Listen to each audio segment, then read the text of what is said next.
Buenas tardes con todos, soy la doctora Rosana Mendoza, soy médico dermatóloga del Hospital de Policía. Vamos a dar inicio a un grupo de enfermedades llamadas enfermedades reactivas de la piel. Dentro de este grupo de enfermedades reactivas, ¿cuál es la característica principal de todas ellas? La característica es que estas enfermedades obedecen a diferentes factores etiológicos. En todas ellas vamos a ver urticaria, angioedema, el eritema multiforme con sus variantes mayores y menores, vamos a ver el eritema nodoso y vamos a ir viendo que si bien cada una de ellas presenta una característica clínica muy diferente, pero todas en ellas en común tienen que obedecen a diferentes factores etiológicos. Empezaremos con lo que es urticaria, angioedema. La urticaria es una entidad inflamatoria de la piel que va a estar condicionando una reactividad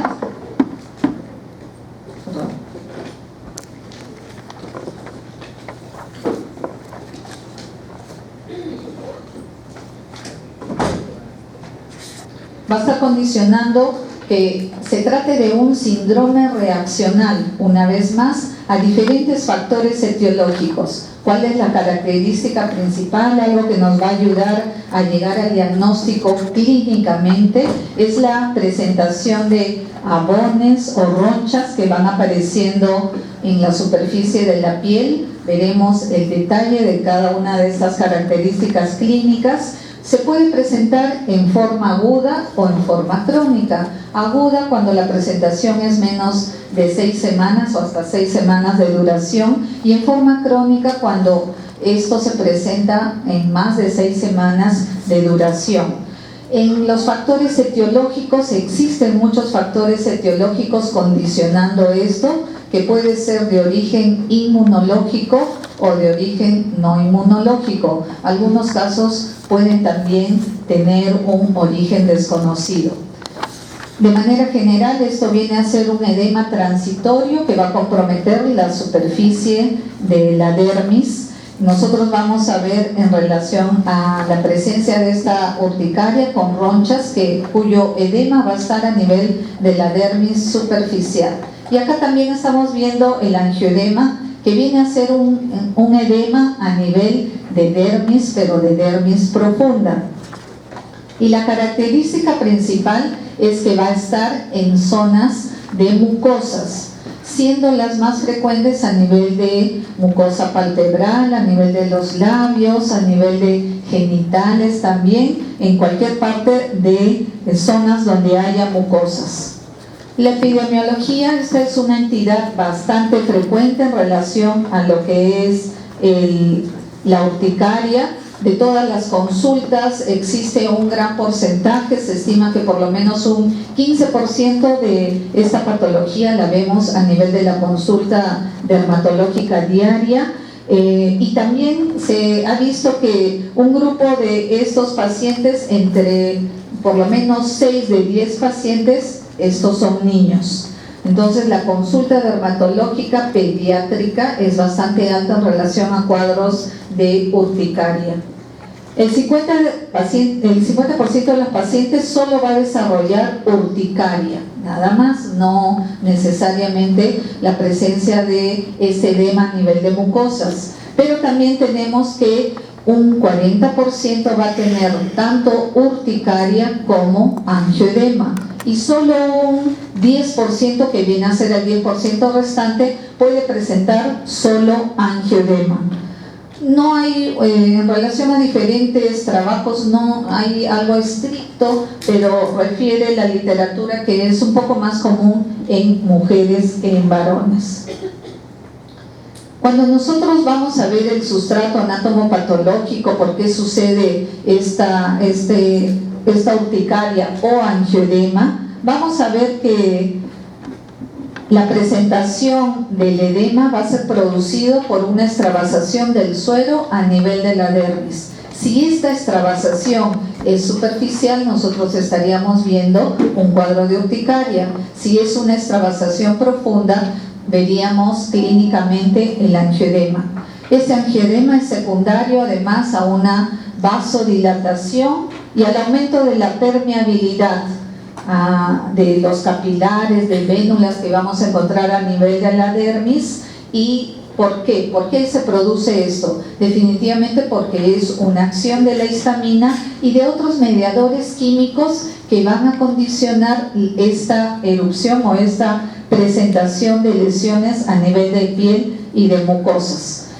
Se presentan diversos mecanismos inmunológicos desencadenantes del cuadro. Generalmente los más frecuentes es por mecanismo inmunológico de tipo 1 o una reacción anafiláctica condicionado por la inmunoglobulina E.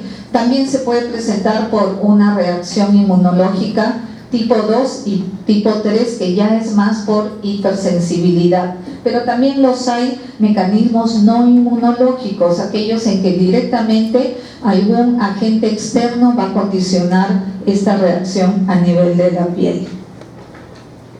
Entonces aquí vemos todo, cómo se da el mecanismo a través de estímulos, algún estímulo, algún alergeno que va a hacer que se produzca ese aumento de la inmunoglobulina E, que va a actuar a nivel del mastocito, condicionando la liberación de los diferentes agentes, entre ellos de manera principal la histamina. Y esto además va a condicionar la respuesta inflamatoria, vasodilatación, la presencia de células inflamatorias, además del edema que vamos a ver tanto en la urticaria como angioedema, y finalmente la presentación clínica.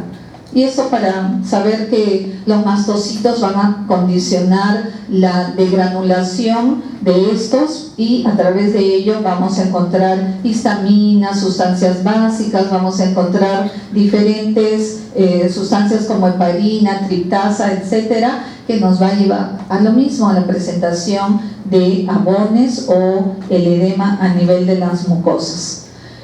Van a haber diferentes estímulos que van a condicionar. Tenemos que nosotros, si bien el diagnóstico de urticaria realmente no es difícil, pero sí lo es el poder llegar al agente etiológico desencadenante de la enfermedad.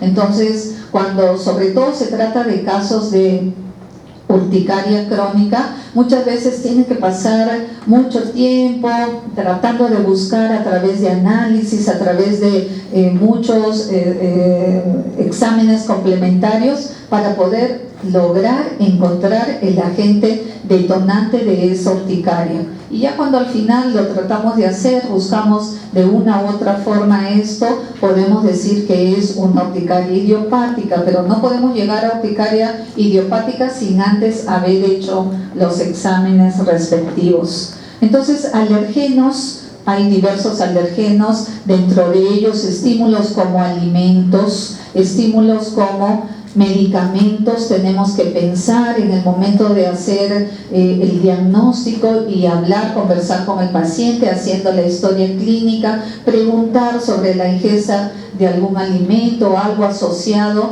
Nos es más fácil cuando se trata de urticarias agudas, porque es más rápido detectar qué comió, qué tomó el paciente, e inmediatamente algo sucedió en la piel. Pero como les digo, sí nos es muy difícil cuando esto se trata de cuadros de urticaria crónica, que nos es difícil determinar qué factor lo condicionó. Pueden haber estímulos físicos, puede ser el frío, puede ser el calor. En otros pacientes no muy frecuente, pero hasta hay urticarias por el agua, contacto por el agua, por presión, por vibración, como estamos viendo. También los hay las anafilotoxinas, sobre todo aquellos cuadros de angioedema que son hereditarios, y siempre pensar dentro de los medicamentos, sobre todo preguntar acerca de la ingesta de antibióticos, de antiinflamatorios, muy frecuente anticonvulsivantes, y vamos a ver otras patologías relacionadas con esto.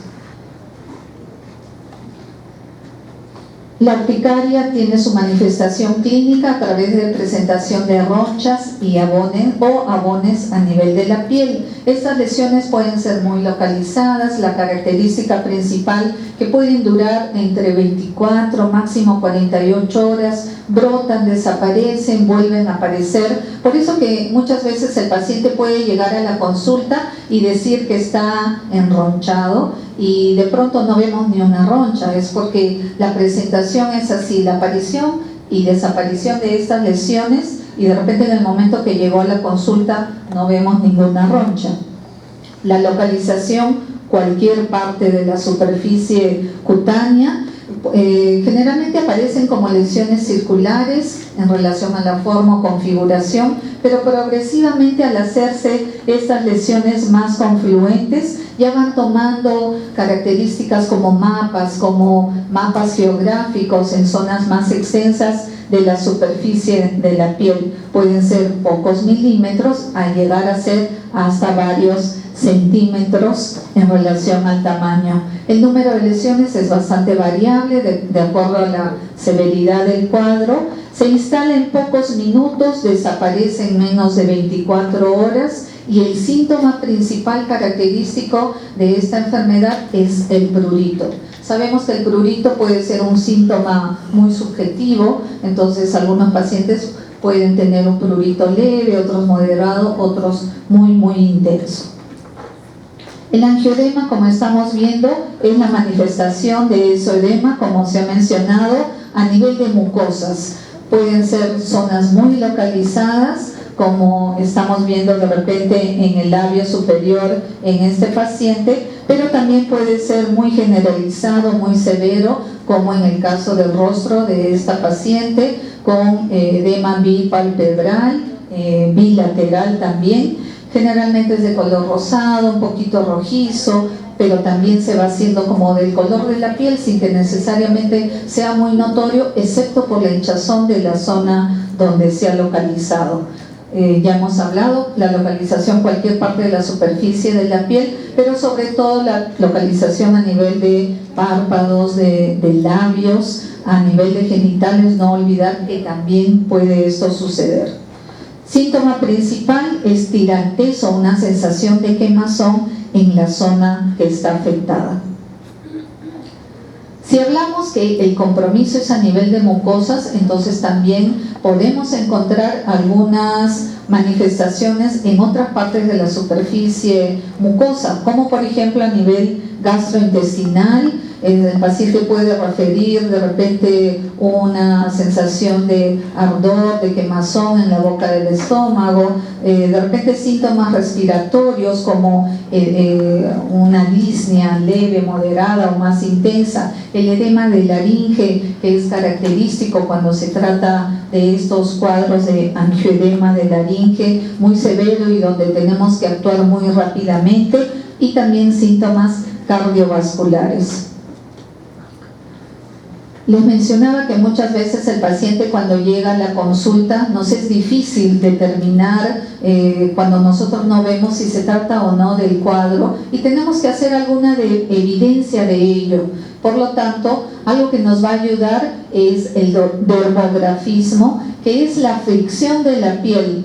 Obviamente no lo vamos a hacer ni muy superficial ni muy profundo y tenemos que tratar de hacerlo con algún instrumento romo, nada que lastime la piel en el paciente. Y miren, curiosamente en estas imágenes que se escribió urticaria facticia, que es el dermografismo. Acá dice dermografismo, y acá generalmente hay muchos pacientes que, si bien no vemos las ronchas, pero nos mencionan que después del baño, al momento de secarse y están secándose la espalda o cualquier parte de la superficie de la piel, termina ese proceso y están con todas esas rayas, abones lineales que viene a ser el dermografismo. Cuando hablamos de la clasificación puede ser en relación a la duración, como hemos dicho, en las fases agudas de la urticaria es menos de 6 semanas, si es algo crónico va a durar más de 6 semanas.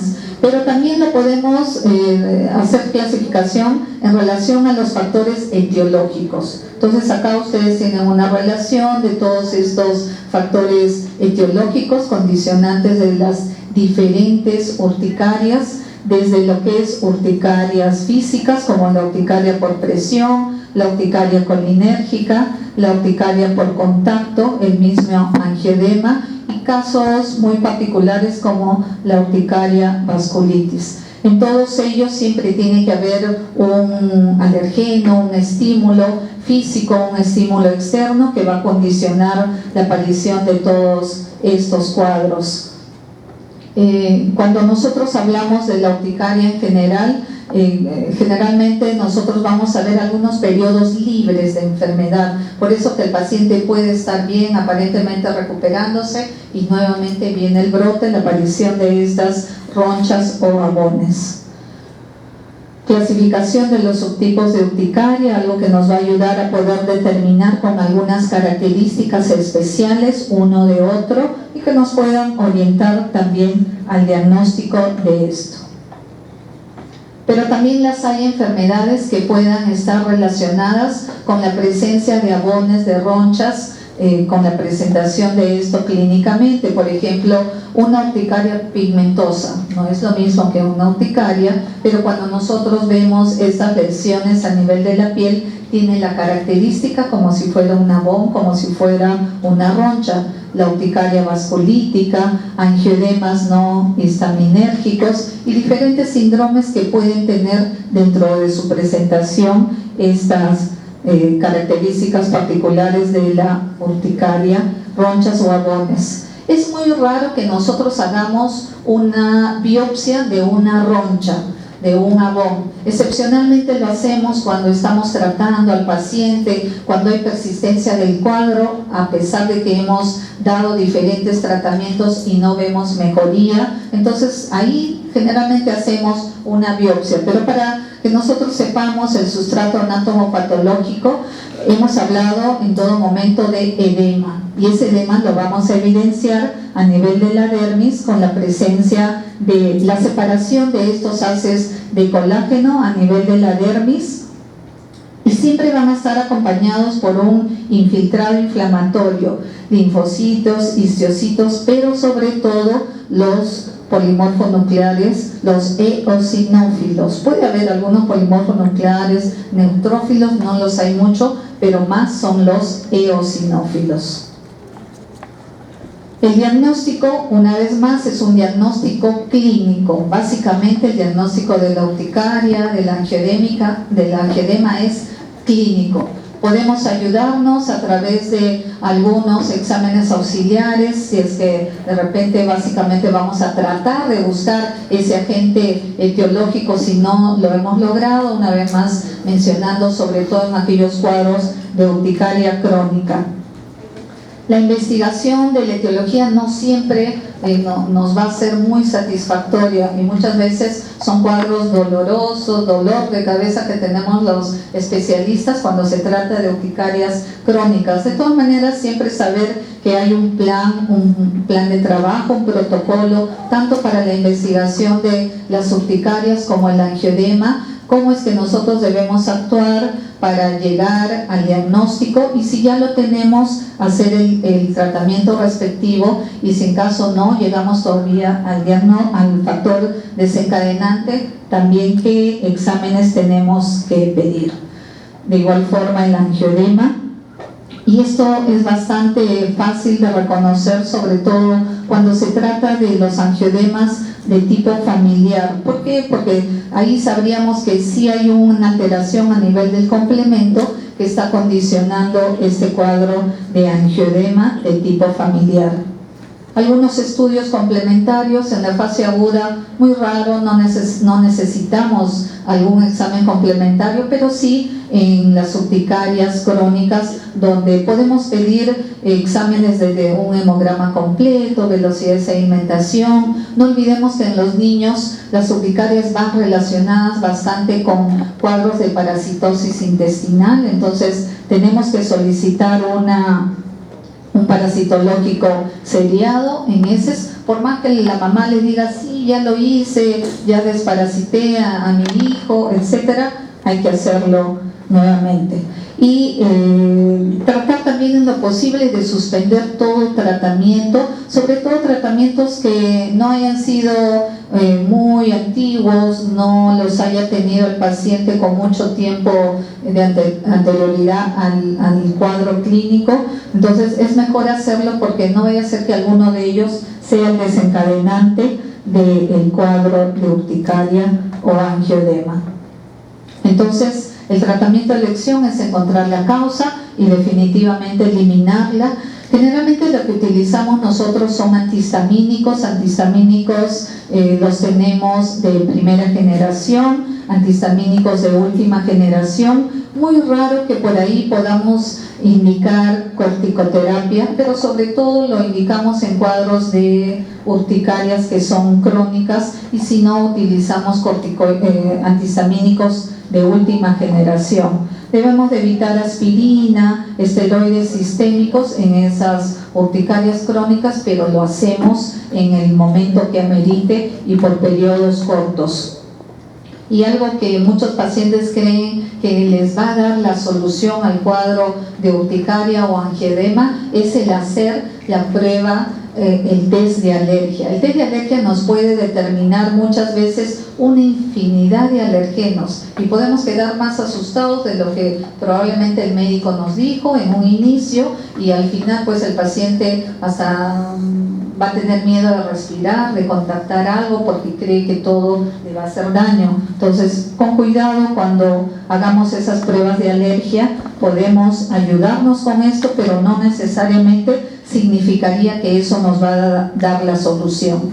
Algo que sí debemos de tener presente en relación a las alergias por alimentos es dar esa dieta hipoalérgica estricta en estos pacientes, sobre todo cuando no hemos encontrado el detonante específico. Entonces tenemos que tener en cuenta alergenos como pescado, mariscos, chancho, embutidos, todo lo que sean cítricos, naranja, maracuyá, mandarina, fresas. Tenemos que evitar, por ejemplo, el ají, todo alimento que contenga, que sea conservas, enlatados, embolsados, porque definitivamente tienen colorantes, preservantes que pueden desencadenar estos cuadros de urticaria.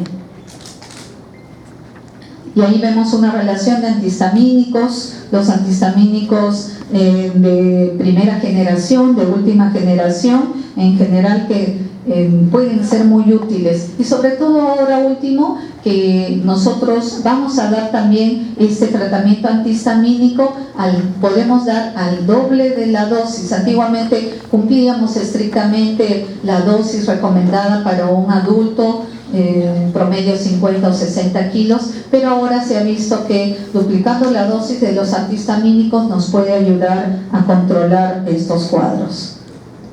Entonces, para concluir con la urticaria, siendo una dermatosis muy frecuente, con la presentación característica de ronchas, de abones a nivel de la piel, tenemos que hacer una historia clínica detallada, sobre todo en pacientes con urticarias crónicas, y acá recalcar que la piedra angular del tratamiento son los antihistamínicos H1, que no son sedativos, incluso a altas dosis, que ahora en los últimos tiempos se está promocionando.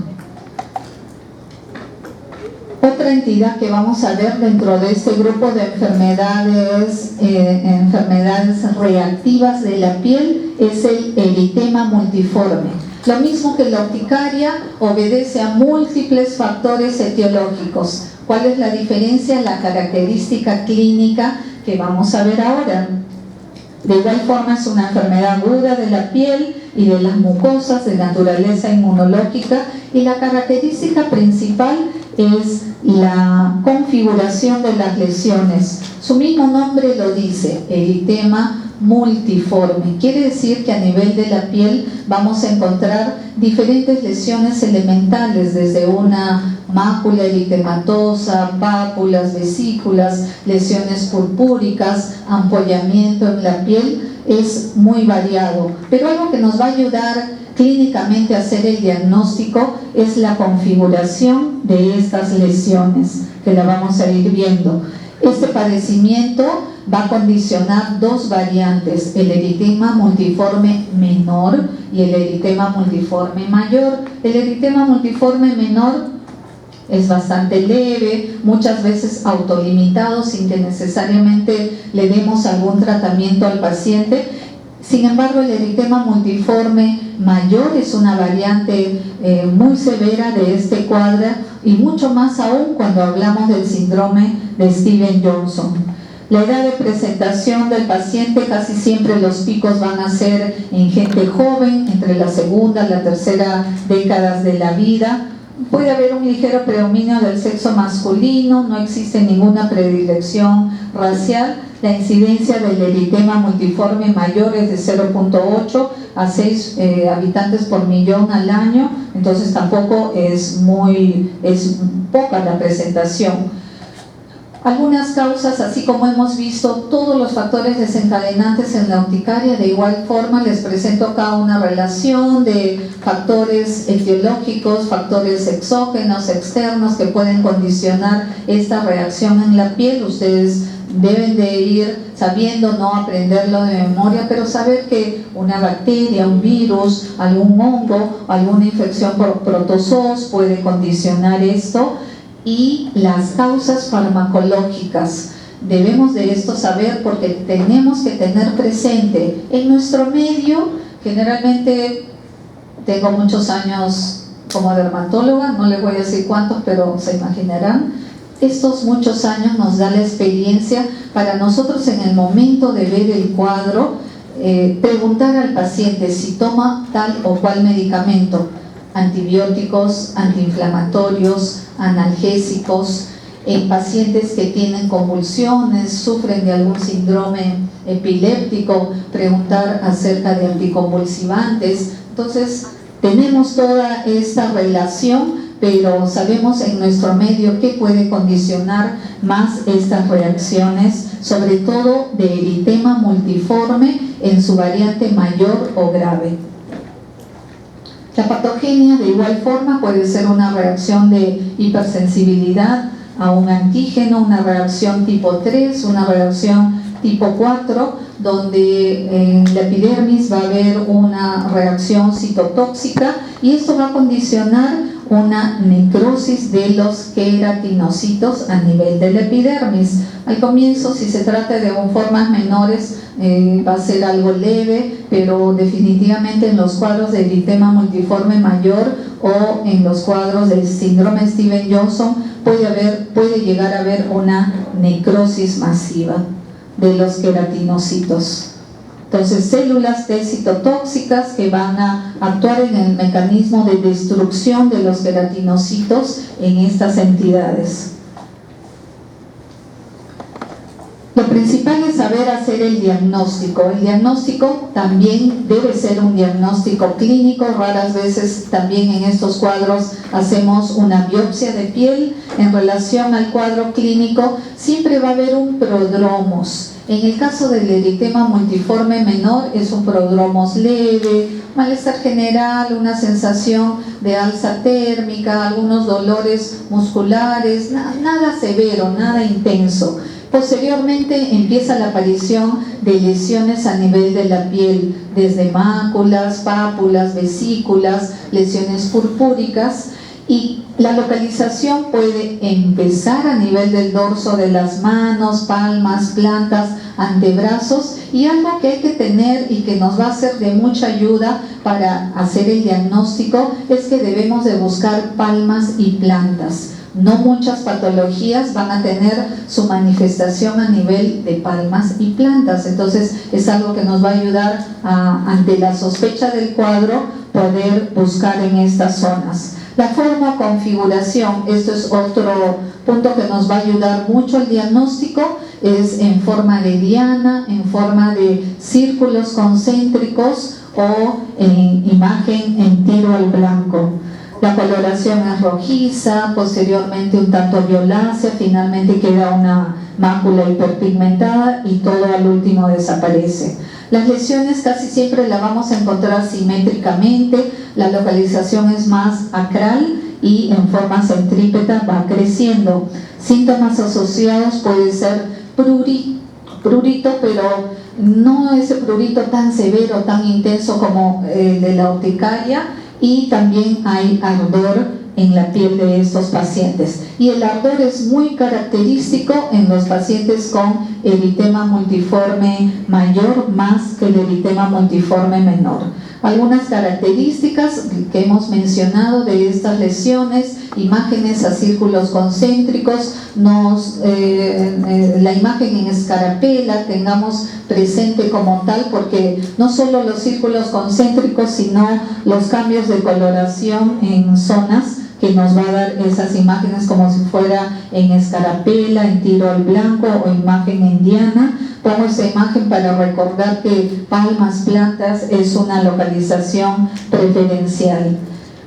El eritema multiforme mayor, a diferencia de las formas menores, empieza con un malestar general más severo, más intenso, dolores articulares, dolores musculares, y posteriormente empieza el ampollamiento de los orificios naturales del organismo. Puede ser a nivel del globo ocular, puede ser a nivel de la mucosa oral, labial, a nivel de genitales, a nivel de faringe, laringe. Todo el cuadro es mucho más severo. Pero así como vemos lesiones a nivel de mucosas, también vamos a ver lesiones a nivel de la piel, es decir, vamos a poder encontrar esa imagen indiana, esa característica de brotes, algo que también nos va a ayudar a poder hacer el diagnóstico de esta entidad.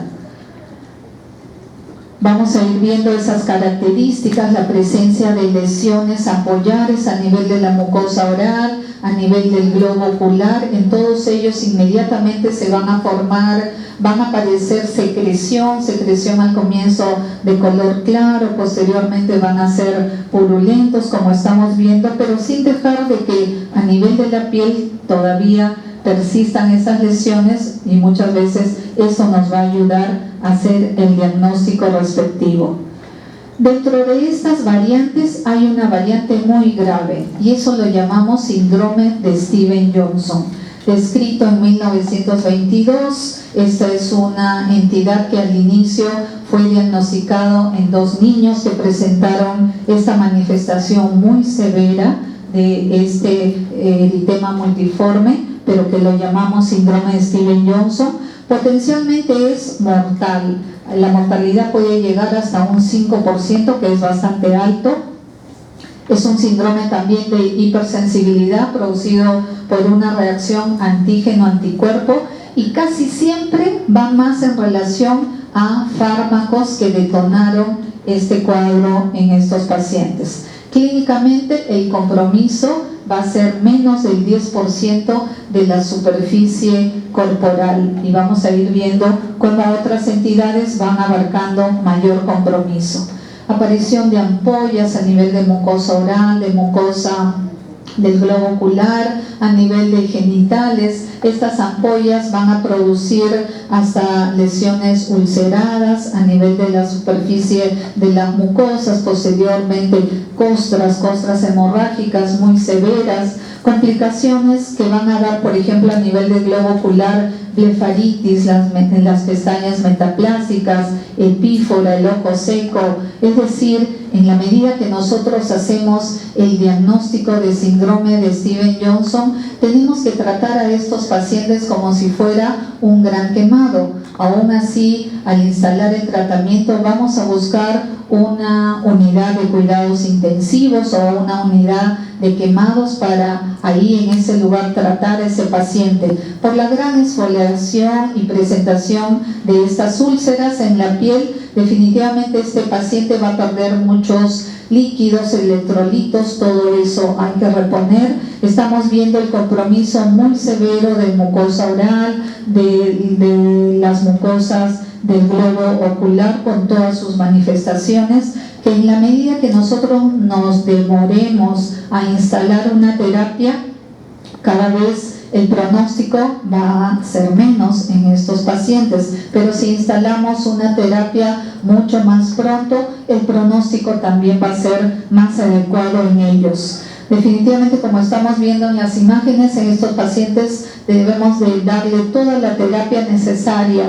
Y no solo el instalar antibiótico-terapia por el gran compromiso de la piel, no solo ver la reposición de líquidos electrolitos, sino también el ambiente tiene que ser con una temperatura adecuada, porque definitivamente estos pacientes no podemos ponerle una sábana, nada en la superficie de la piel, porque recuerden que un síntoma importante en ellos es el ardor, el dolor tipo quemazón, y obviamente nada va a tolerar la superficie de la piel de estos pacientes. Muchas complicaciones, lamentablemente, por eso que el pronóstico en ellos puede ser más grave, compromiso a nivel de vías respiratorias, el compromiso del corazón, del riñón, del hígado. En algunos pacientes hemos visto que lamentablemente cuando no se instala una terapia adecuada puede haber un taponamiento renal y de repente el paciente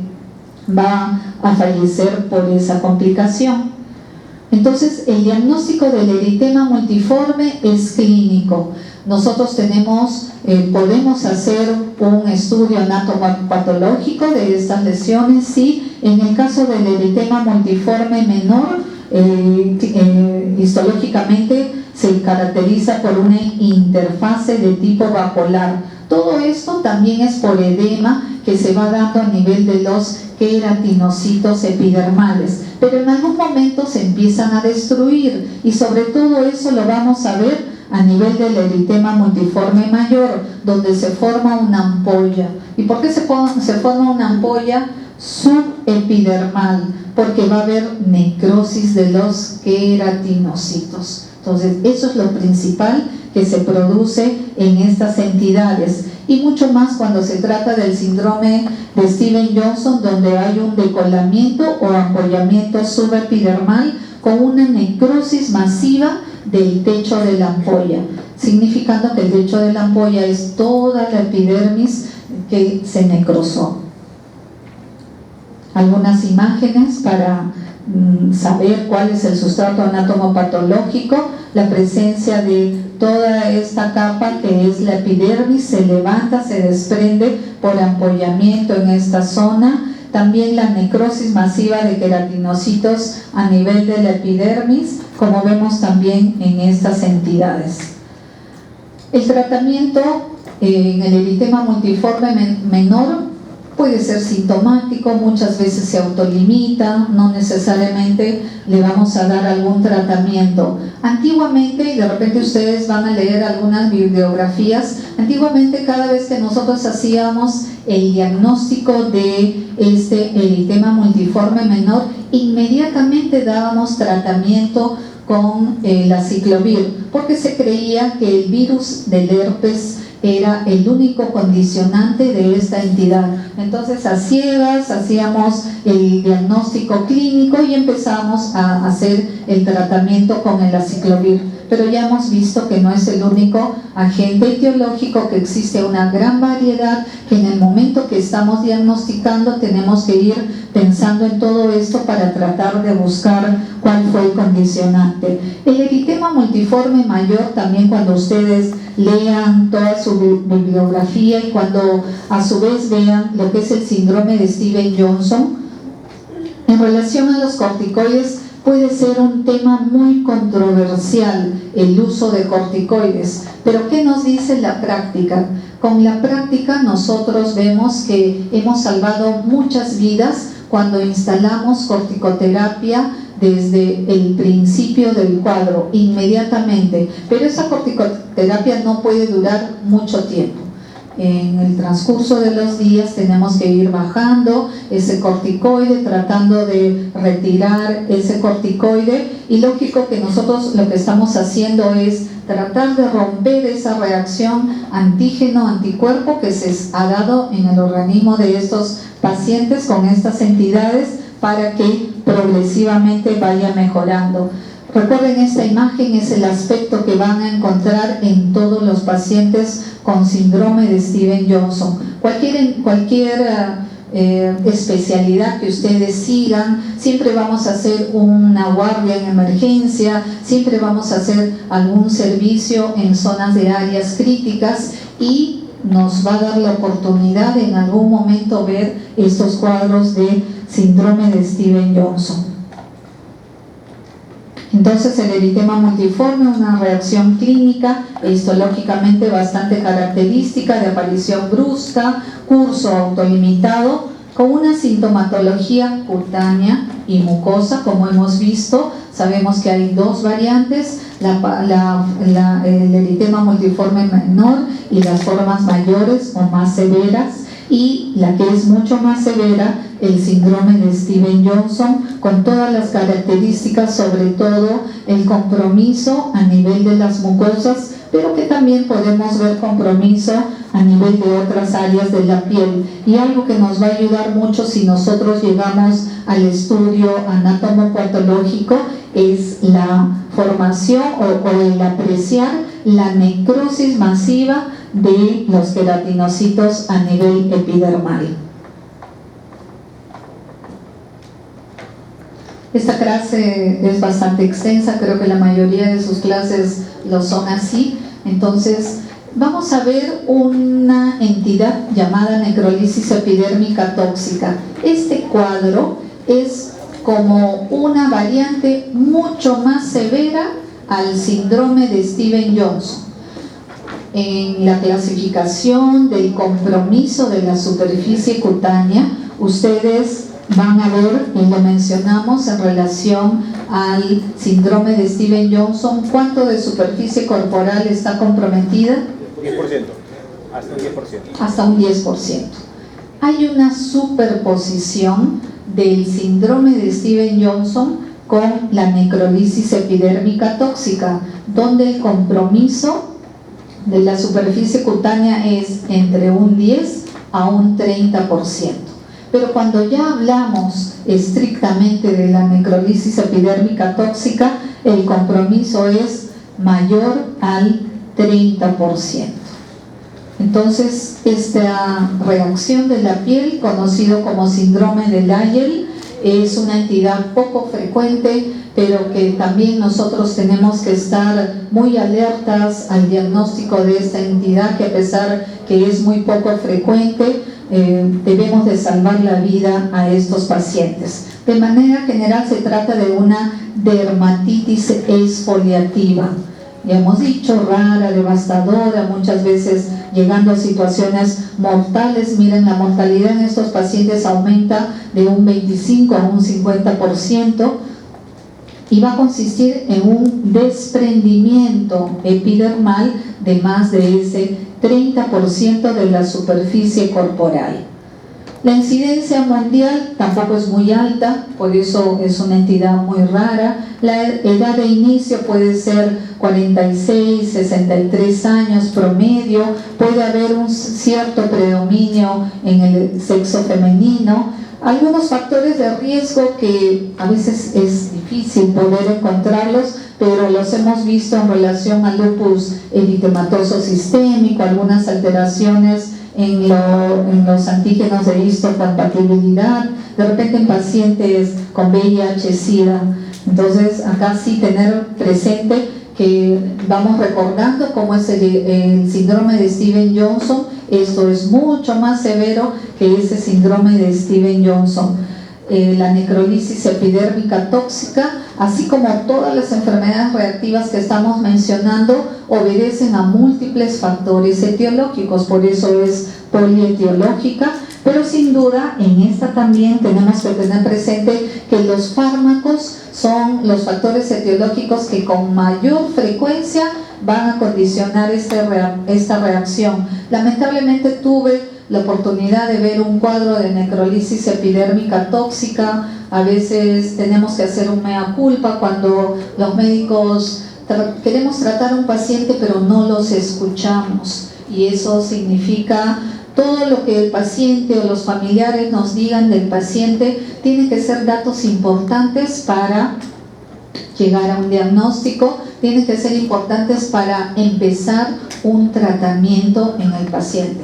Lamentablemente sucedió en esta paciente que venía por sus cuadros convulsivos y el familiar menciona al médico que esta paciente tenía reacción con cierto anticonvulsivante. Por el apuro, no damos excusa, no hay excusas en estos casos porque está en riesgo la vida de un paciente, pero lamentablemente sucedió que le instala la terapia con el medicamento que era alérgica a la paciente, y lamentablemente no hace un eritema multiforme mayor, no hace un síndrome de Stevens-Johnson, sino que hace una necrolisis epidérmica tóxica. Entonces, siempre recordar todos los factores desencadenantes de esto, sobre todo fármacos, medicamentos como anticonvulsivantes, barbitúricos, antiinflamatorios, todos los antibióticos, analgésicos, etc. Mecanismos patogénicos que conducen a la muerte de las células epidérmicas, recordando que lo que se va a producir es necrosis de todos los queratinocitos a nivel de la epidermis, mucho más severo que lo que es el síndrome de Stevens-Johnson. Entonces esa apoptosis, esa muerte celular, la vamos a ver mucho más en estos cuadros de necrolisis epidérmica tóxica. Siempre hay ese mecanismo patológico de la apoptosis mediada por células citotóxicas, donde va a haber la muerte celular a nivel de la epidermis y por ende la aparición de todo este cuadro. En eso se va a dar liberación de grandes cantidades de citoquinas inflamatorias, interleuquina 1 y 6 principalmente, los factores de necrosis tumoral alfa, y van acompañando también compromiso en otros órganos. Todo el sistema realmente va a estar comprometido.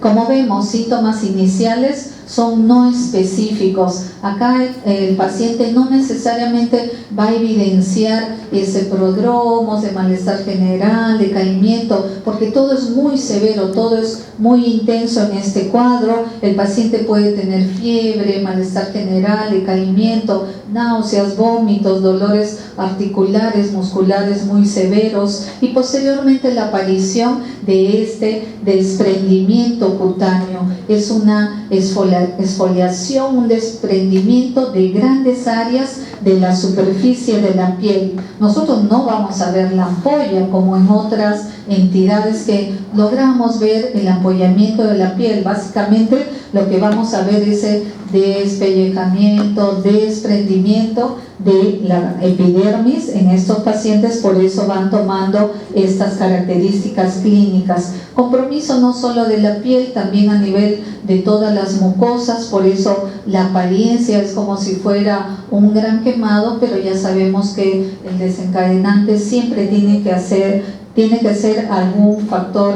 etiológico condicionando estas entidades.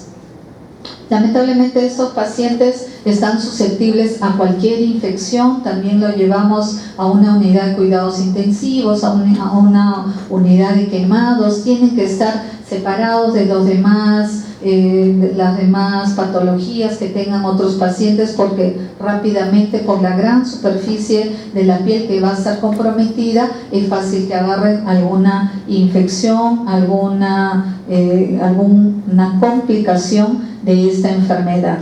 El caso de un niñito que tomó un antibiótico, al comienzo eran lesiones muy leves, no había mucha reacción en la piel, pero miren que en cuestión de horas, en cuestión de días, ya el desprendimiento de la piel se va haciendo tan severo, llegando a esta complicación en el paciente, ¿no? En estas imágenes son bastante gráficas para ver cómo es que se va dando el compromiso progresivo, pero muy rápido, muy severo, muy violento. La piel se vuelve friable, el menor roce va producir un desprendimiento de esa piel. No hay manera definitivamente de tapar a estos pacientes. Los ambientes deben de tener una temperatura adecuada. Bueno, y se imaginarán que el dolor es muy extremo, muy severo en ellos. Como les decía, no vemos nosotros el ampollamiento, esto se rompe muy fácilmente y el aspecto es como si fuera un gran quemado. Raramente, lo que sí se ha visto en la mayoría de pacientes, es muy raro que haya compromiso a nivel del cuero cabelludo, no hay mucha afección del cuero cabelludo. Acá otro caso de una paciente con la aparición de estas lesiones. Como vemos, progresivamente van apareciendo el compromiso cada vez mayor, cada vez más severo. En algunas zonas todavía vemos lesiones aisladas, posteriormente ya formando grandes mapas de compromiso de la piel y luego el desprendimiento total de algunas áreas o de la mayor parte de áreas de superficie de la piel, sin dejar de haber compromiso a nivel de las mucosas.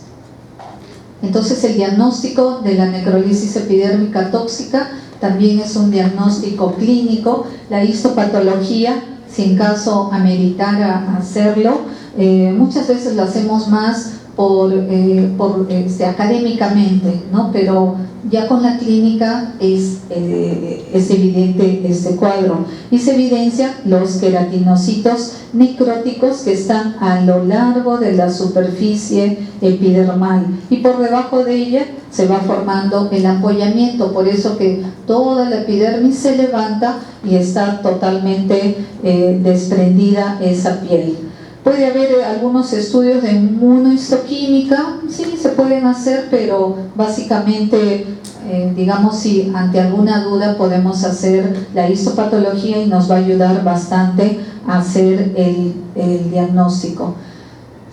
No existe un plan de trabajo específico, un protocolo para tratar necrolisis epidérmica tóxica, pero definitivamente lo primero que tenemos que hacer es la remoción del factor desencadenante, que no siempre tampoco es evidente, no siempre en el momento lo vamos a saber. Nos pasó un caso de una paciente, pero ella tuvo un síndrome de Stevens-Johnson y esta joven tanto se comprometió, hubo el compromiso de gran parte de la superficie de la piel con el síndrome de Stevens-Johnson, que no podía hablar, no podía conversar. Entonces en ese momento era difícil, papá, mamá no sabían exactamente qué había consumido la paciente. Finalmente, cuando la paciente se fue recuperando, ella nos contó que había ido a la farmacia, como muchos de nosotros de repente solemos ir, o muchos pacientes suelen ir, y el boticario le vende algún antihistamínico. Era un medicamento, nos dijo, para la gripe, pero al final nunca supimos qué medicamento fue, pero era lo único que había consumido en las últimas horas antes del inicio de este síndrome. Lo bueno que esta paciente se recuperó, lo malo fue que cuando fue dada de alta venía a sus controles periódicamente y en algún momento volvió a hacer lo mismo, una reacción bastante similar que lo controlamos inmediatamente, pero lamentablemente fue porque hizo lo mismo de ir a comprar algún medicamento habiéndosele indicado que no debía de hacerlo. Los cuidados de soporte, como si fueran grandes quemados, ¿no? Todo el manejo que tenemos que hacer en estos pacientes, reposición de líquidos, de electrolitos, los cuidados de las heridas. Hemos visto grandes áreas de superficie de la piel que están comprometidas. Ya hemos dicho los fluidos, la nutrición, y es importante que desde que se instale el cuadro poner una sonda nasogástrica, porque va a haber un momento que este paciente no va a poder consumir sus alimentos, ni siquiera tomar agua por el gran dolor que produce toda esta afección. Los cuidados además oculares de la cavidad oral. Entonces hacemos las interconsultas respectivas a todas las especialidades para que nos puedan colaborar con el manejo en estos pacientes. Terapia adyuvante, así como El síndrome de Stevens-Johnson también lo es en relación a los corticoides, nos va a ayudar mucho en la fase aguda, pero tengamos cuidado de no dejar por mucho tiempo porque podemos inmunosuprimir al paciente y por ende aparecer mayor complicación que la mejoría que podamos, que querramos tener en estos pacientes. Existe una escala de Scott-Ten. Esto nos va a hablar acerca de la gravedad, ¿no?, y el pronóstico en estos pacientes, sobre todo si se trata de pacientes mayores de 40 años, si tiene algún problema de cáncer. La frecuencia cardíaca la encontramos en más de 120, la superficie cutánea mayor compromiso, más del 10%, valores como la urea sérica, el bicarbonato y la glicemia que nos va a ayudar a poder dar el pronóstico en ese paciente. Entonces, concluyendo, en la necrolisis epidérmica tóxica es como una variante mucho más severa que el síndrome de Stevens-Johnson. Ya hemos visto la superficie corporal, cuánto está comprometida en este cuadro y cómo es que debemos de actuar en esta entidad. Y finalmente, dentro de lo que es su sílabus, tienen otra enfermedad reactiva de la piel que se llama eritema nodoso. Bastante pequeño, pero importante para nosotros poder hacer un diagnóstico. Estamos hablando de ¿qué? De enfermedades reactivas de la piel, enfermedades que obedecen a múltiples factores etiológicos. Y este eritema nodoso sucede lo mismo, pero la característica, ahorita nos olvidamos totalmente de la urticaria, de la característica del eritema multiforme, del síndrome de Stevens-Johnson, porque esto clínicamente se manifiesta por la formación de lesiones nodulares, nódulos que van apareciendo sobre todo a nivel de miembros inferiores. Cuando es muy severo puede ser miembros superiores también, pero básicamente la localización en miembros inferiores. Y el sustrato anatomopatológico es una paniculitis aguda. Dentro de las capas de la piel, al hablar de paniculitis, ¿qué estamos diciendo con esto? ¿Cuál es la localización? Superficial, media, profunda.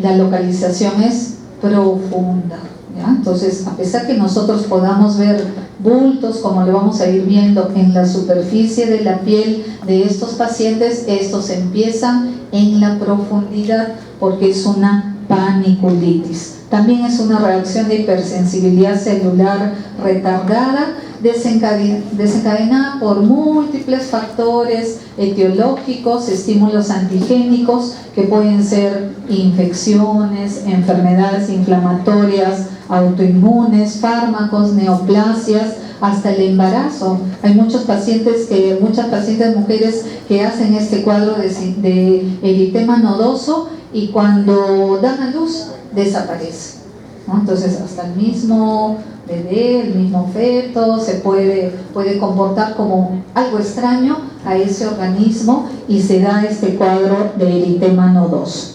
En muchos casos es idiopático, puede ser el primer signo de una enfermedad sistémica, se considera una lesión benigna, va a evolucionar en varias semanas hacia curación sin ulcerarse. La mayoría de casos de este eritema nodoso se puede dar también entre la segunda y cuarta década de la vida. En la edad infantil también se ha descrito, no es lo frecuente. La prevalencia, hay algunas áreas geográficas que pueden tener un poco más de estas entidades. La incidencia oscila sobre todo en relación a áreas geográficas donde se presentan más algunas patologías. Por ejemplo, en áreas donde la coccidioides mitis es más endémica o en áreas donde la enfermedad de Behçet es de mayor prevalencia, hay más estos cuadros de eritema nodoso.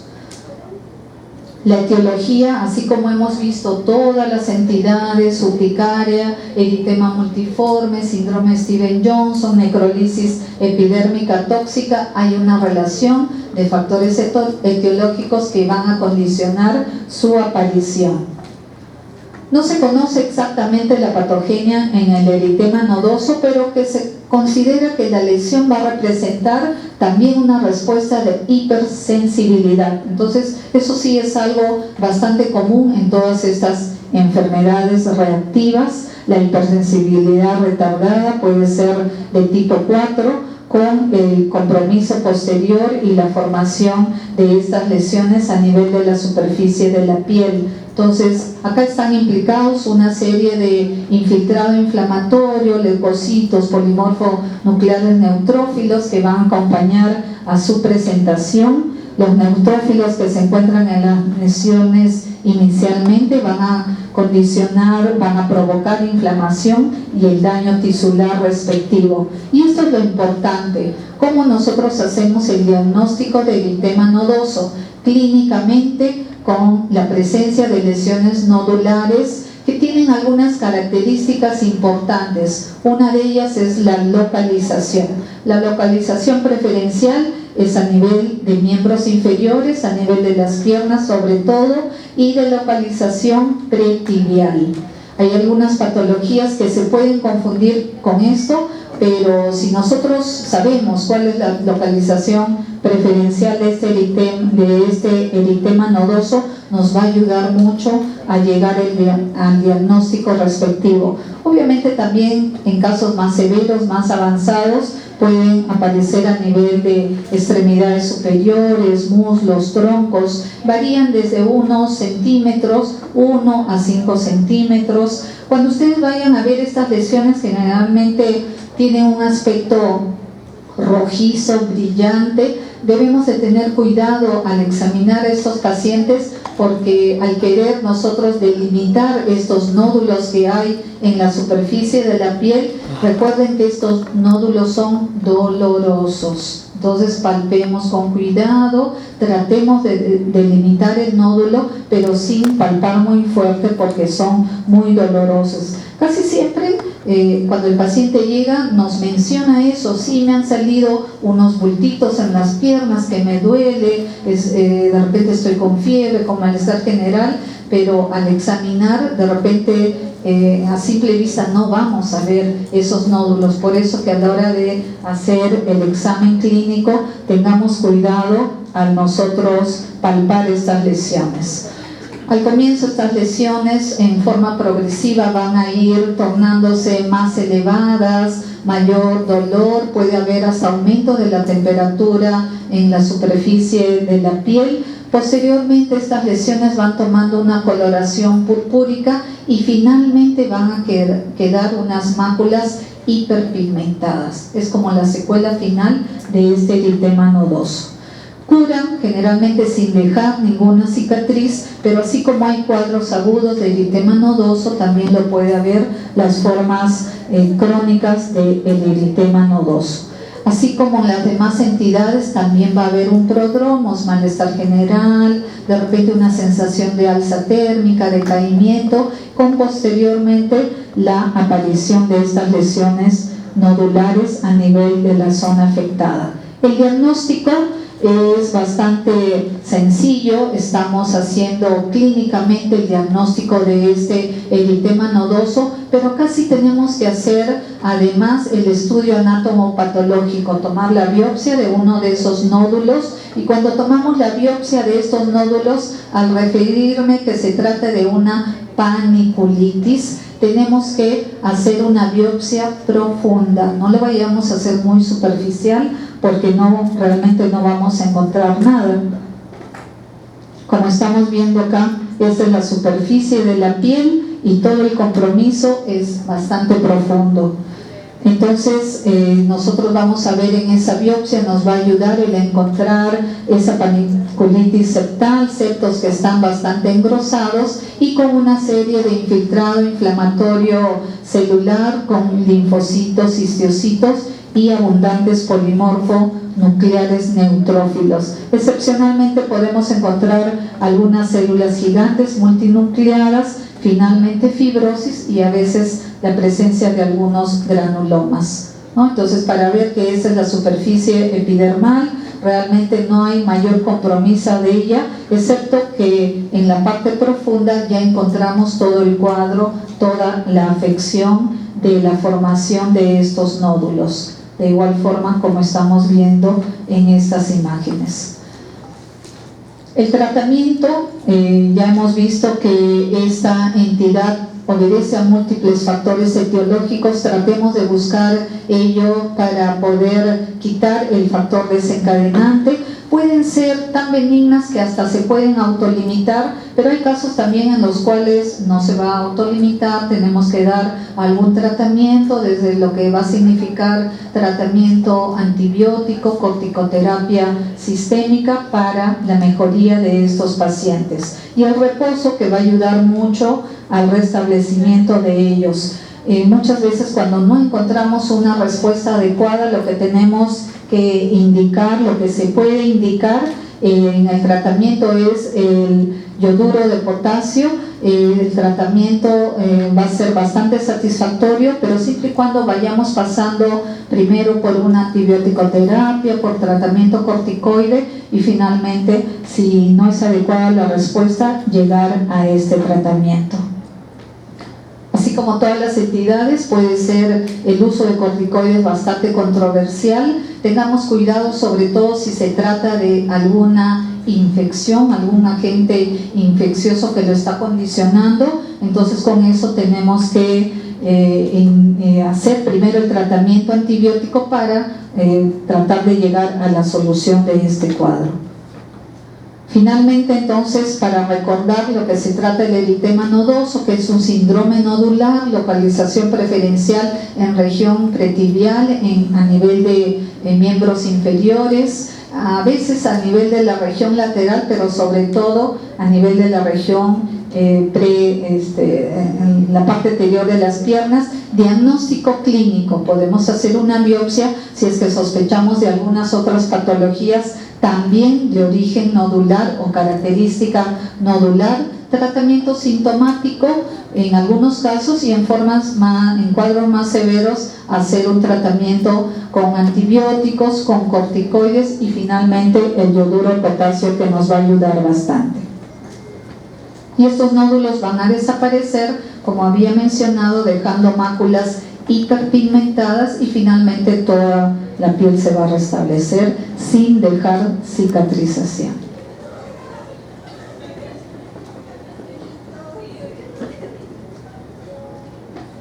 Y ahí es toda la clase.